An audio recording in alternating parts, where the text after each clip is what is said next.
Hi, this is Shannon Cook with Drywalldoc.com. Today we're fixing a fist hole. You'll notice it's got splatter texture. It's a big, thick splatter. So we're gonna fix it and match the texture back. And when it's painted, it should blend in perfectly. Let's get started. All right, to start off with, in order to match this splatter perfectly, you can do it without what I'm fixing to do, but this is way easier to do. So I'm going to take my rotary sander, it's just a battery operated sander. We're going to sand off some of the texture right here. And that way, when we do our mudding, there won't be lines everywhere that we have to wait and dry and sand out and stuff like that to match it. So we're going to kind of feather the edges of it so we can do our mudding slick, and then when we spray it, the splatter should work perfect or you don't see the hole. So we'll go ahead and get started.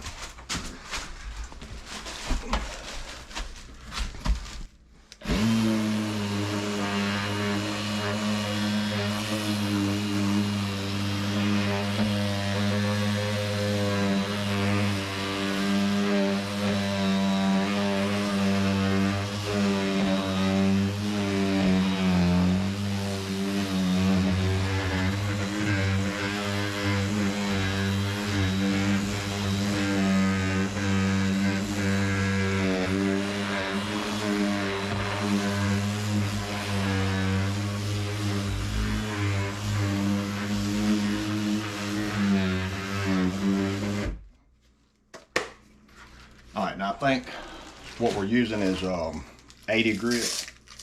Yeah, 80 grit sandpaper.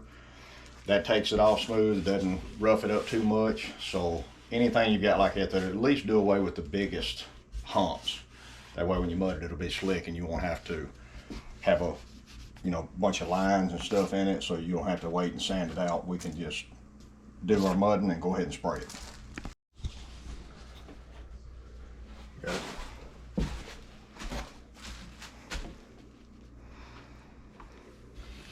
All right, now we're putting a thick layer of hot mud, which is the mud you mix by hand out of powder, on the back of this fiber fused tape,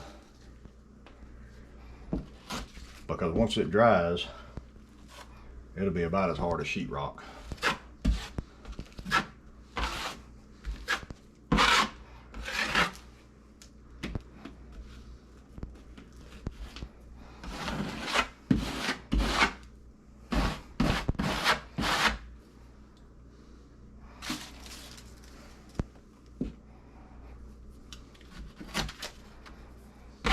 This is 5 minutes, so it dries really fast.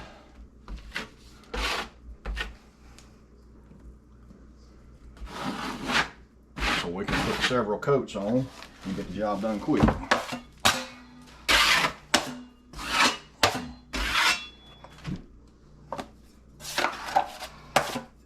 right, put the heat gun on it for just a minute. Plug in right there. We're going to heat gun it for a few minutes, and then I can finish using this mud to put the second coat on it. Then I can put a final coat on it with our vinyl mud that dries slower, but it works out better. Then we'll splatter it with regular vinyl mud also. Takes longer to dry, but it works well. Maybe watch the hot mud dry. Mm-hmm.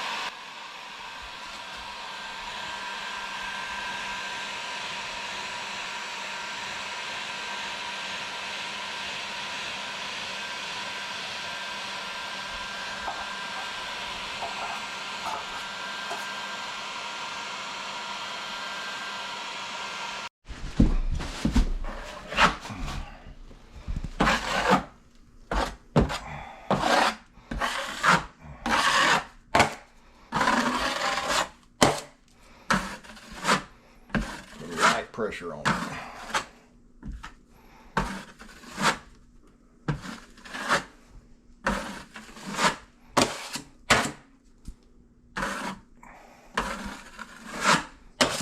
All right, we'll let that dry and actually it looks good, so we can just go ahead and splatter it without even putting the other coat on it. Yep. All right, now I want to talk about mixing the mud for a second. This mud has to be fairly thin to spray through our hopper. Here's our hopper. We have to mix this mud where it can just pour in there and splatter out easy. So it can't be too thick at all. Also can't be too thin or it'll be too runny.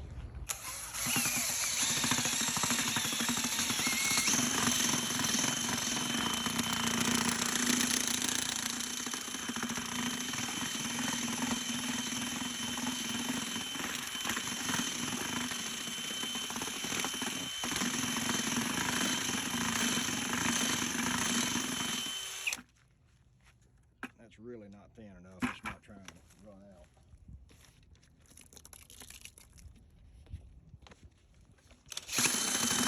Has to be able to pour out of the bucket.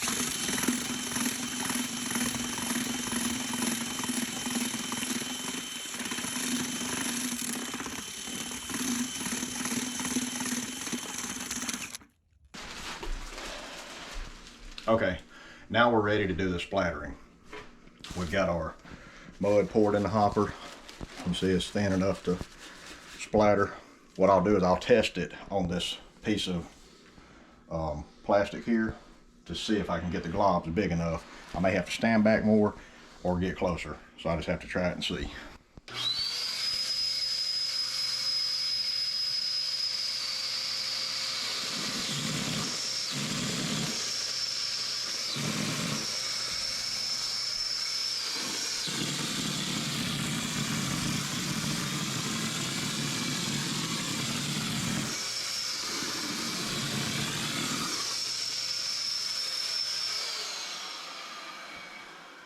Alright, so when that's dry, it should match perfect. You always just do a test pattern just to see how thick the mud is, how thin the mud is, or whatever. So we just done it so long we know how to do it. But it's always good to test it.